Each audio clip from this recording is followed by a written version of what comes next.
सभी शिव भक्तों को मेरा हर हर महादेव श्री शिवाय नमस्तुभ्यम। गुरुजी श्री पंडित प्रदीप जी मिश्रा ने इस वीडियो के माध्यम से हमें बहुत ही अच्छी जानकारी दी है। इस वीडियो में गुरुजी ने बताया है कि यदि आपके विवाह संबंध में देरी हो रही हो तो आपको कौन सा उपाय करना है। इसी के साथ गुरुजी ने इस वीडियो में बताया है कि यदि आपको किसी बड़ी बीमारी ने घेर लिया है तो आपको कौन सा उपाय करना है।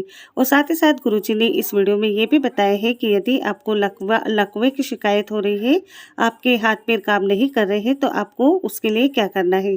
तो आइए सुनते हैं गुरुजी के ही श्री मुख से। विवाह शादी में देरी हो रही हो, या कोई नया कार्य चालू कर रहे हो उसमें देरी हो रही हो, या कोई सर्विस के लिए नौकरी के लिए जा रहे हो और वो कार्य नहीं हो रहा हो, तो एक धतूरा, केवल एक धतूरा, उस धतूरे को फोड़कर उसके अंदर का फल निकालकर उस फल को शिवलिंग पर चढ़ाकर एक लोटा जल शंकर भगवान को समर्पित कर कर।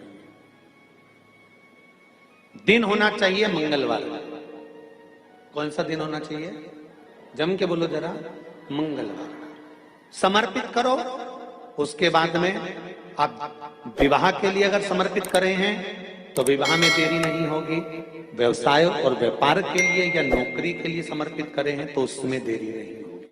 जितने आस्था चैनल पर कथा सुन रहे हो, जितने फेसबुक और यूट्यूब पर सुन रहे हो, बहुत सावधानी से सुनना, बहुत ध्यान दीजिएगा। महाराज एक कथा बड़ी सुंदर है कि आप चाहते हैं कि कोई रोग हमको ना घेरे। आप चाहते हैं कि कोई रोग हमको ना घेरे और आपको लग रहा है कि कोई रोग ऐसा है जो घेर रहा है, या कोई शरीर में ऐसा रोग उत्पन्न होने वाला है, या कोई बीमारी ऐसी उत्पन्न होने वाली, तो उसके लिए सबसे सुंदर तरीका कि शंकर जी पर अलोनी जो गोबरी होती है, गोबरी जानते हो, कंडा, अलोना कंडा, अलोनी गोबरी, मतलब गाय ने गोबर करा और वो सूख गया, उसको थापा नहीं गया है, हाथ से कंडा नहीं बनाया गया, गोबरी नहीं बनाई गई, केवल गाय ने गोबर करा, वो सूख गया। और वो सूखा हुआ जो गोबर है उसको जलाकर जो भस्म तैयार करी है, उसको जलाकर जो हमने राख तैयार करी है, भस्म बनाई है, उस भस्म को जो तैयार करा गया है, वो भस्म शिव को जो हमने समर्पित करा, उस भस्म को सफेद वस्त्र में लिया और बाबा पर समर्पित करी। उसी भस्म को हम उठा कर लिया। और यदि आप भस्म नहीं चढ़ा सकते तो कभी विश्वनाथ जाएं तो वहां से भस्म लिया है, कभी उज्जैनी जाएं तो वहां से भस्म लिया है। उस भस्म को हम यदि अपनी नाभि से वक्ष स्थल के मध्य में त्रिपुंड लगा लेते हैं, जीवन में अगर आप मात्र एक महीने में एक बार भी त्रिपुंड अपने वक्ष स्थल के नजदीक में नाभि से ऊपर अगर लगा लेते हैं महाराज, तो ऐसा कोई बड़ा रोग आपकी जिंदगी में प्रवेश कर ही नहीं सकता। इस शरीर के अंदर, इस शरीर के अंदर भस्म में जो सुख है, भस्म का जो आनंद है, भस्म का जो रस तत्व है, उसको यदि एक छोटा सा प्रैक्टिकल है आप करके देखेंगे तो बाबा कुबेर भंडारी वैसे ही भंडार भर देगा। थोड़ा सा प्रयास, अगर आपके सबके घर में गंगा जल है तो एक प्रयास करके देखिएगा। कोई कार्य के लिए आप जा रहे हैं और वो कार्य अटक रहा है, नहीं हो रहा, बहुत प्रयास कर लिया, बहुत दिन से लगे हुए कि ये काम होना ही चाहिए, ये काम बहुत जरूरी और होना ही चाहिए, नहीं हो रहा। एक कटोरी में गंगा का जल निकाल लीजिए और कटोरी में गंगा का जल निकाल कर तुम्हारे घर में एक सिक्का पड़ा हो, 1 रुपया, 2 रुपया, 5 रुपया, कोई सा भी एक सिक्का पड़ा हो, जो भी सिक्का पड़ा हो, कुंदकेश्वर महादेव का नाम लेकर, जहाँ परिंडा होता है, पानी का मटका होता है, पितरों का स्थान होता है, हंडा भरते हो, मटका भरते हो, उसके पास में उस कटोरी को रखकर 1 का सिक्का, 2 का सिक्का, 5 का सिक्का, 10 का सिक्का, जो तुम्हारे पास सिक्का पड़ा हो, जो भी तुम्हारे पास पड़ा हो, वो सिक्के को हथेली में लेकर कुंदकेश्वर महादेव का नाम लेकर उस कटोरी में डाल दीजिए और उस जल को नैनों से लगाकर आप काम के लिए निकल जाइए। वो काम आपका सफल होकर ही रहेगा, छूट नहीं सकता। गंगा के जल में वो बल होता है। और आप जो सिक्का डाल रहे हो वो ये समझ कर डालें कि कुंदकेश्वर महादेव को मैं गंगा में स्नान करने के लिए, हमारे यहाँ पहले हमने भी देखा, आपने भी देखा होगा, किसी जब बारिश नहीं होती है या कोई काम अटक जाता है, जब बारिश, तो क्या करते थे पहले के जमाने में कि मंदिर को पैक कर दे, उसमें पानी भर दे शंकर जी के ऊपर। आपने कई जगह देखा होगा, उसमें शिव जी को डुबा, तो किसके लिए डुबाते थे? कुंदकेश्वर महादेव के। ये नियम है कुंदकेश्वर महादेव का। ये कुंदकेश्वर महादेव को उस कटोरी में, उस बाटकी में सिक्के को और फिर जब आपका काम हो जाए आप जिससे मिलने गए हो, जिससे काम की बात करने गए और काम हो गया, तो वो जल ले जाकर सिक्के के साथ, सिक्का तो डालो मंदिर में, कहीं दान पेटी आदि में, और वो जल भगवान कुंडकेश्वर के नाम से शिव जी को समर्पित कर दो। बाबा से विनती करो, बहुत बहुत साधुवाद है बाबा, आपने मेरी लाज रख ली, तेरी कृपा बनी रहे, बस ये सुख मिलता है।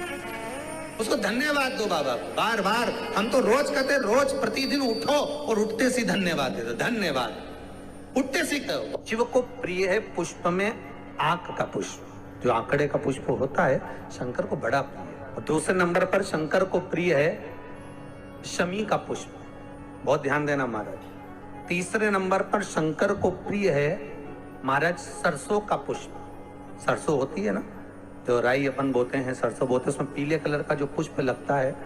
हमारा तो निवेदन रहता है जब तक सरसों आए तो प्रयास करा करो कि सरसों के 108 पुष्प शंकर भगवान पर चढ़ाना प्रारंभ कर दो। महाराज ये पक्का है कि वर्ष भर कोई बड़ी बीमारी आपको घेर नहीं सकती अगर सरसों के फूल शिव को चढ़ रहे हैं तो।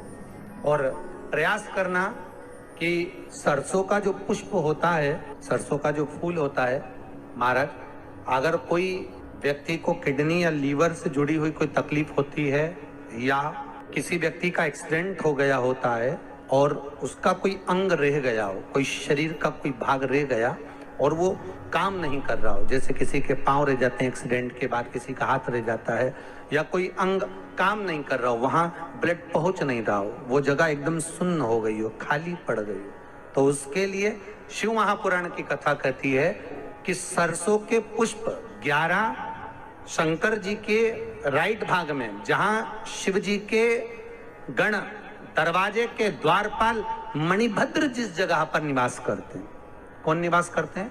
मणिभद्र। शंकर जी के दरवाजे के द्वारपाल हैं मणिभद्र जी, तो मणिभद्र दरवाजे के द्वारपाल में राइट भाग में मणिभद्र जी विराजते हैं। मतलब राइट भाग कौन सा हुआ? जब आप मंदिर से बाहर निकलेंगे तो राइट भाग, मंदिर में प्रवेश करेंगे जब राइट नहीं होना चाहिए, आप मंदिर से जब जाएं तो राइट भाग।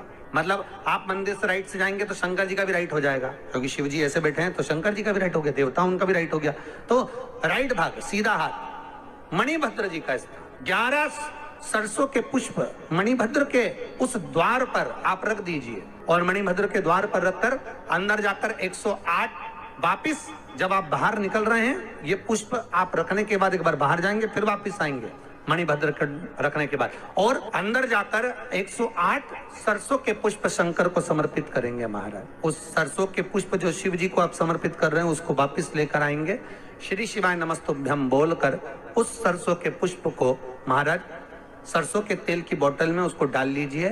शंकर भगवान को शाम के समय प्रदोष काल में उस तेल को वापस ले जाकर चढ़ा दीजिए शिव जी को, उसको वापस लेकर आ जाइए। उस तेल का प्रयोग आप नाभि में डालिए, और जो शरीर काम नहीं कर रहा उस स्थान पर कम से कम 15 दिन 20 दिन तक उसकी मालिश करना प्रारंभ करिए। बाबा चाहेगा तो चलाने का प्रयास कर देगा और वो अंग वो शरीर काम करने लगेगा। मणिभद्र का स्मरण।